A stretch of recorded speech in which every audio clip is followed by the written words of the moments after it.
안녕하세요. 사랑하는 나그네교회 교회 여러분, 그리고 하나님 말씀을 감사함으로 함께 읽어가는 그리스도 안의 형제 자매된 교회 여러분, 오늘 우리는 시편 19편을 읽어갑니다. 시편 19편은 다윗의 시인데요, 굉장히 유명한 시편입니다. 그 까닭은 이 시편 19편은 두 가지 계시 문제를 다루고 있어요. 하나는 자연 계시입니다. 또 하나는 특별 계시입니다. 그 시편 자체가 특별 계시죠. 믿는 자에게 구원에 관한 또는 하나님의 언약에 관한 내용을 담아서 말씀으로 주신 계시가 이제 특별 계시입니다. 이 특별 계시 자체가 우리가 보고 있는 이 자연 속에 하나님의 계시가 있다고 선언해 주고 있어요. 그렇기 때문에 하나님께서 자연 속에서 자신의 신성과 영광을 나타낼 때, 그걸 우리가 자연 계시 이렇게 하는데, 어떤 일은 이제 자연 속에 하나님의 영광과 신성이 어디 있냐? 없다. 어떤 일은 있다라고 되어질 때 있다란 사실을 확증해 주는 것이 특별 계시입니다. 그래서 오늘 성경이 자연에는 하나님의 신성과 영광이 충만하다 이렇게 말해주고 있으므로 과연 자연 속에서 그러하다는 사실을 우리가 알 수가 있죠. 그래서 특별 계시를 통하여 자연 계시가 확증되고 있다는 사실을 보여주는 중요한 신학적인 의미를 전달해 주는 시편이 또 시편 19편입니다. 그래서 자연을 통해 하나님을 보지 못하는 자들에게 자연이 하나님을 선포하고 있다는 사실을 말하고, 그걸 보지 못한다면 보지 못하는 자의 문제일 뿐이요, 자연에 계시가 없기 때문이 아니다라는 사실을 알려주고 있습니다. 1절부터 6절이 특별히 이제 자연 계시를 선포해 줍니다. 온 우주에 가득 찬 하나님의 영광이 선포되고 있음을 볼 수가 있습니다. 1절을 보겠습니다. 하늘이 하나님의 영광을 선포하고 궁창이 그의 손으로 하신 일을 나타내는도다. 하나님을 부인할 수 없다는 사실을 이 1절만 가지고도 말할 수가 있죠. 1절은 하늘이 하나님의 영광을 선포한다고 했으니 누가 부인할 수 있겠습니까? 궁창이 또한 손으로 하신 일을 나타낸다고 했으니 하나님의 영광과 위엄을 부인할 수 있는 사람은 없다는 게 성경의 증언입니다. 만약 어떤 이가 없다고 말한다면 그의 미련함 때문이요, 또는 죄성으로 인해서 눈이 흐려지거나 볼 것을 보지 못하는, 그래서 마땅히 볼 것을 봐야 하는 눈이 없기 때문인 것이죠. 혹 어떤 이는 하나님의 증거가 눈앞에 있어도 하나님을 부인하고자 하는 마음에서 보이는 증거를 왜곡하기도 합니다. 성경은 2절에서 날은 날에게 말하고 밤은 밤에게 지식을 전하니 라고 말씀합니다. 이것은 낮과 밤을 이어서 계속해서 하나님의 신성과 영광을 이 온 우주가 보이고 있다라는 사실을 말하고 있는 것이죠. 낮에 보이는 세계만이 아니라 밤에 펼쳐지는 밤하늘과 모든 자연의 움직임도 하나님의 솜씨를 보여주고 있다고 선언합니다.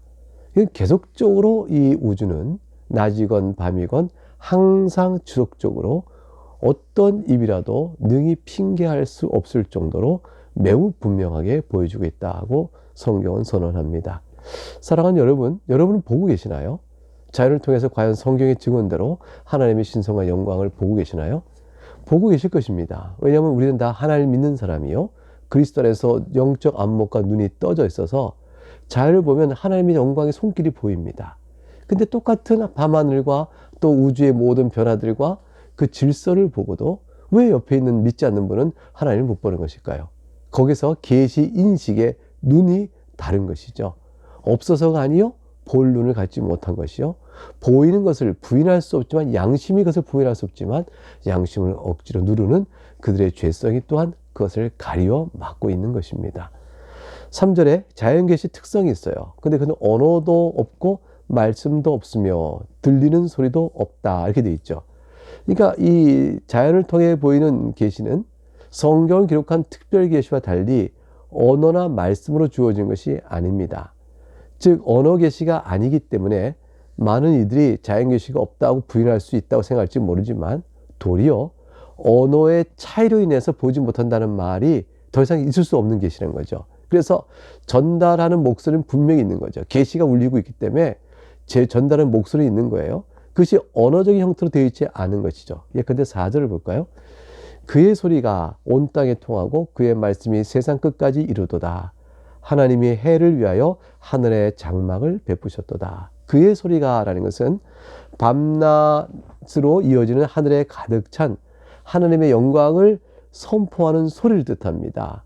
즉 그의 소리는 그들의 소리예요, 사실은. 그래서 낮과 밤의 소리요, 온 우주의 소리요, 그거예요. 온 우주에 가득 찬 소리가 온 땅에 통하고 있다. 즉 온 땅 어디까지라도 뻗어 미치고 있다. 그러니까 온 공간 안에, 이 공간 안에 하나님의 계시를 피할 수가 없다는 것이죠. 그의 말씀이란, 다시 말하면 온 우주를 통해서 전달되는 계시란, 즉 하나님의 영광을 선포하는 소리가 비언어적인 말씀으로 주고 있지만 미치지 않는 것이 없다. 계시가 닿고 있는 것입니다. 그래서 그의 말씀이라 이렇게 되어 있어요. 언어로 된 말씀은 아닙니다. 그러나 자연에 나타난 질서로 보여주고 있는 비언어적인 말씀으로 계시가 어디에나 미쳐지고 있다. 그러니 해를 위하여, 또 4절에 보니까요, 하나님이 해를 위하여 하늘에 장막을 베푸셨도다. 이거 참 대단한 말씀이죠. 왜냐하면 그 당시에 모든 주변에 있는 그 이방들은 이방신 중에 해를 섬기는 신이 참 강력했거든요. 애굽에서 태양신을 섬기죠. 저기서 태양을 섬기죠. 태양은 그 열기로 에너지를 받고 생명이 살아나기 때문에 사실은 그 태양의 빛에 죽은 자를 갖다 놓고 태양빛의 열기로 살아날까, 태양신의 어떤 힘으로 살아날까까지 비는 일이 있지 않습니까? 물론 태양은 물질이죠. 그리고 태양은 결코 생명을 주지 못하죠. 생명은 하나님께 속한 것이니까요. 그러나 그 태양신을 섬기는 어리석은 자들에 대하여 오늘 시편은 뭐라고 말하냐면, 하나님께서 해를 위하여 하늘에 장막을 베푸셨다. 이 말은 하나님의 창조를 높이는 표현이에요. 세상은 태양을 신으로 섬기고 있지만 성경은 이 태양이 한낱 피조물에 불과하며 하나님이 있도록 하신 그 장막 속에 들어가 거기서부터 운행하고 있을 뿐이다. 하늘의 궁창이란 장막 안에 하나님이 정하신 운행에 따라 그 태양은 돌 뿐이다 라는 사실을 여기서 말씀하고 있는 것입니다. 그래서 6절에 가니까 그 얘기가 이렇게 나와요. 5절과 6절. 해는 그의 신방에서 나오는 신랑과 같고 그의 길을 달리기 기뻐하는 장사 같아서 하늘 이 끝에서 나와서 하늘 저 끝까지 운행하며 그의 열기에서 피할 자가 없도다. 뭘 그리고 있나요? 태양이 움직이고 있는 운행 궤도를 보여주고 있죠.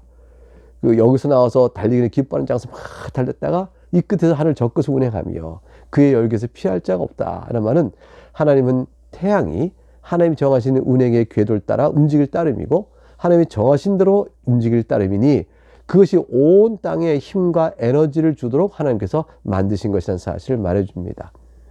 자연계시는 하나님께서 만드신 만물을 통하여, 예를 통해서 태양을 통하여 열기를 베풀어 육체의 생명을 살게 하심을 말하고 있고, 이제 그렇게 되고 있으나 이것은 한낱 피조물에 불과하다는 사실을 우리에게 말하고 있죠.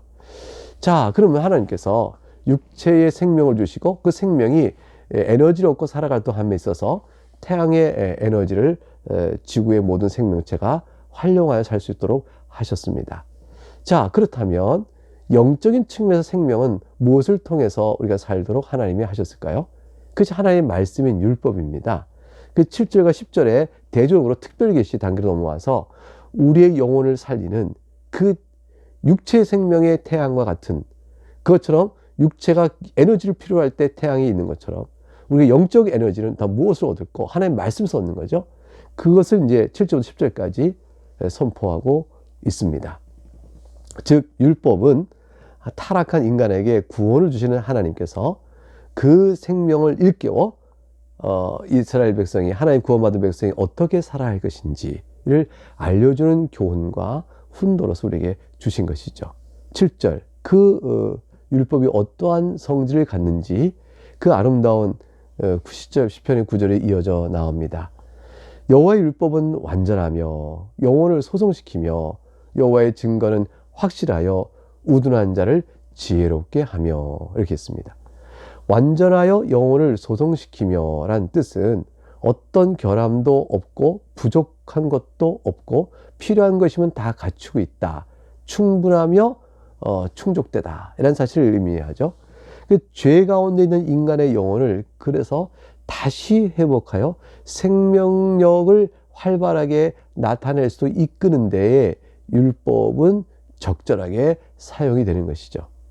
그래서 여호와의 증거는 곧 하나님의 특별계시 증언을 말합니다. 여호와의 증거는 확실하여 우둔한 자를 지혜롭게 한다 되어 있는데, 확실하다 했으니 특별 계시의 증언이 얼마나 진실하냐, 분명하다, 믿을만하다. 이것 위에 서는 자는 지혜로운 자요, 따라서 우둔한 자라도 그 위에 서면 지혜의 길을 가게 된다, 이렇게 말씀하고 있습니다.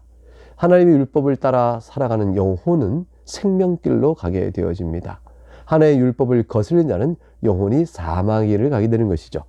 8절, 여호와의 교훈은 정직하여 마음을 기쁘게 하고 여호와의 계명은 순결하여 눈을 밝게 하시도다.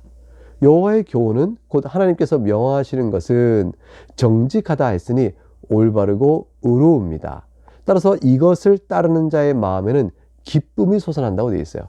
사랑하는 여러분, 하나님의 말씀에 따라 살아가 보세요. 순종하면 마음에 기쁨이 솟아나죠. 하나님의 말씀에 불순종해 보세요. 마음의 영혼의 눌림과 억눌림과 슬픔과 고통이 이어져 가죠. 여호와의 계명은 순결하여 눈을 밝게 하시도다. 여호와의 계명은 곧 여호와께서 순종하도록 주신 바 된 명령인데, 그래서 순결하여 어떤 악과 흠과 거짓된 것도 구별해낼 수 있도록 눈을 밝게 열어줍니다.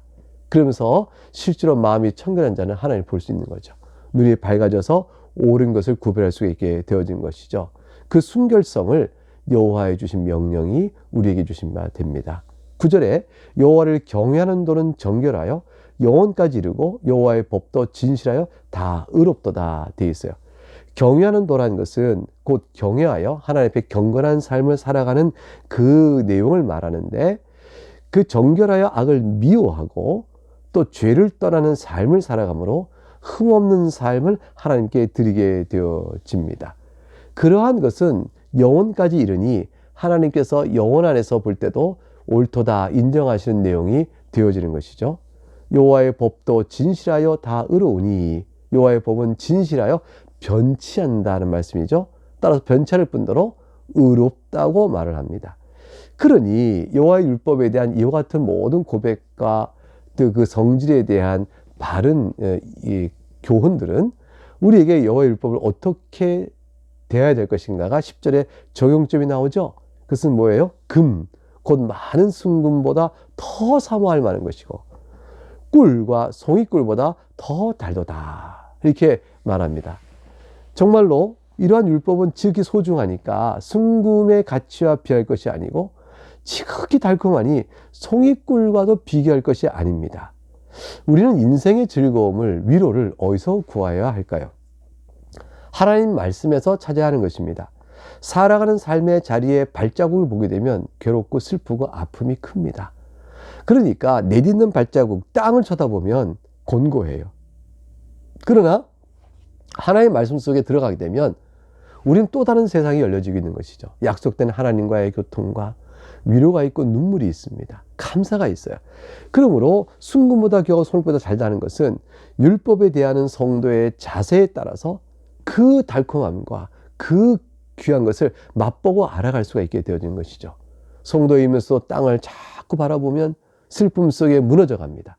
그러나 성도가 하나님의 율법과 말씀을 대하여 살아보면서 그리스도를 바라보고 천국 영생을 바라보게 되면 근심 걱정 주 앞에 내어놓고 오늘 내 믿음과 나의 삶을 붙들어 주신 하나님의 은혜에 감사하면서 이렇게 돌이켜보니 감사 제목이 참 많구나 생각하면서 힘을 얻어 살아가 하나님의 말씀하면서 참된 위로와 종이보다 다른 달콤한 은혜를 입게 되어지는 것이죠. 따라서 11절부터 14절에 가게 되면 율법에 대한 성도의 마땅한 자세를 우리에게 교훈합니다. 11절에 또 주의 종이 이것으로 경고를 받고 이것을 지킴으로 상이 크니이다. 율법 앞에서 자기 허물을 들여다보니 경고를 받고 성동을 고치고 회개하게 됩니다. 그래서 영혼의 파멸되는 것을 피할 수 있게 되어진 것이죠. 또 하나님의 율법을 보고 그것을 지키고 순종합니다. 그렇기 때문에 하나님의 칭찬과 상이 우리에게 있음을 크게 기뻐하게 되어지죠. 사랑하는 여러분, 여러분이 하나님의 말씀을 사랑해온 모든 경건과 애씀은 하나도 하나님 앞에서 사라지는 것이 없습니다. 하나님께서 낱낱이 기억하십니다. 우리는 잊을지언정 소자에게 물 한 그릇 준 것, 그 작은 사랑, 그걸 우리가 기억하겠어요? 그 작은 일을 또 누가 기억해 주면 얼마나 부끄러울까요? 그러나 하나님께서는 기억해 주고 칭찬해 주십니다. 이것이 약속된 상이에요. 우리가 하나님의 말씀에 경고를 받고 회개하고 돌이키면 하나님께서 그걸 통하여 우리 영혼을 다시 소동시켜주고 세워주시는 겁니다. 12절 자기 허물을 능히 깨달을 자 누구리요 나를 숨은 허물에서 벗어나게 하소서. 사람은 부패에 있어서 자기를 옳다 합니다. 그러니 자기 허물을 깨닫지 못하지요. 그러나 하나님의 율법은 미련하고 아둔한 우리로 하여금 허물을 깨닫게 해주십니다. 그래서 우리가 감춰진 허물이라도 벗어날 수 있도록 우리의 마음을 열어주시고 눈을 밝게 해주시고 그리하여 우리로 하여금 하나님 나에게 감춰진 허물이라도 하나님 있을지언정 내가 깨닫지 못하는 허물이라도 하나님 있을지언정 저를 불쌍히 여기시고 이끌어 주시옵소서라고 기도하는 데까지 우리가 나가게 되어집니다. 그러니까 성도는 하나님의 말씀 앞에 선 사람은 내가 무슨 죄가 있어 이렇게 말하지 않는 거죠. 13절에 가게 되면 또 주의 종에게 고의로 죄를 짓지 말게 하사 그 죄가 나를 주장하지 못하게 하소서. 그리하면 내가 정직하여 큰 죄가에서 벗어나겠나이다. 더 나아가서 고의로 죄를 범하는 자신을 보고 회개합니다. 고의로 범한 죄가 자신을 지배하지 못하도록 하나님 앞에 또한 간절히 기도합니다. 율법은 이러한 죄에 대하여 회개토록 하며 그래서 우리의 모습이 점점 정직하게 되도록 하여 더 큰 죄를 범하지 않도록 우리를 막아주고 또 거기서 끌어내는 것입니다. 자, 이와 같이 율법에 대하여 성도가 어떻게 반응하며 살 것인지를 교훈한 이후에 이제 우리 14절에 그 유명한 우리의 성도의 모든 삶을 사랑하는 고백이 나오게 되어집니다. 나의 반석이시요 나의 구속자이신 여호와여. 여러분, 여호와 하나님이 여러분의 반석이십니다. 견고한 반석에 여러분을 붙들어준 반석입니다. 여러분의 구속자이십니다. 여러분을 천국으로 인도하시고 구원해 주시는 하나님의 사랑의 하나님이십니다. 그러니 우리는 어떻게 될까요? 내 입의 말과 마음의 묵상이 마음을 생각하는 모든 묵상과 내 입으로 놓는 말들이 다 주님 앞에 연락되기를 원하이다. 연락된다는 말은 뭘까요? 주님께서 기쁘게 받으시는 것이죠. 여러분의 말과 여러분의 마음의 묵상이 주님께서 기쁘게 받으실 만한 것이 되기를 축복합니다. 이것이 진정한 성도의 소원이죠. 이렇게 하나님의 말씀을 통해서 우리 잘 돌아보면서 옆에 서게 됩니다. 이 소원을 가진 사람이 자연을 바라보면 자연 안에서 하나님의 영광을 다 보게 되는 것이에요. 특별히 계신 말씀을 보게 되면 주 예수 그리스도의 사랑을 다 보게 되어집니다. 이 힘으로 곤고한 인생을 감당하며 사는 것이죠. 하나님께 여러분을 사랑하십니다. 여러분의 슬픔과 아픔을 봅니다. 인간이 어떻게 바꿔보지 못하는 인생의 한계, 그 운명같이 눌려버리는 그 발버둥 쳐도 어떻게 달라지지 않는 인생의 그 겹겹이 쌓은 그 제한성, 그 답답함, 그런 가운데서도 성도는 이와 같이 하나님을 바라보며 땅을 보는 것이 아니라 주의 말씀을 바라보며 찬송 가운데 견뎌가는 것이죠. 주께서 그 모든 눈물을 닦아 주십니다. 힘있게 그 감사함으로 주님께 맡기며 주신받은 인생의 분깃을 살아가고 또 우리를 사랑하신 하나님께 영광을 돌리는 우리 모두가 될 수 있기를 바랍니다. 오늘 여기서 마치겠습니다. 내일 다시 뵙겠습니다.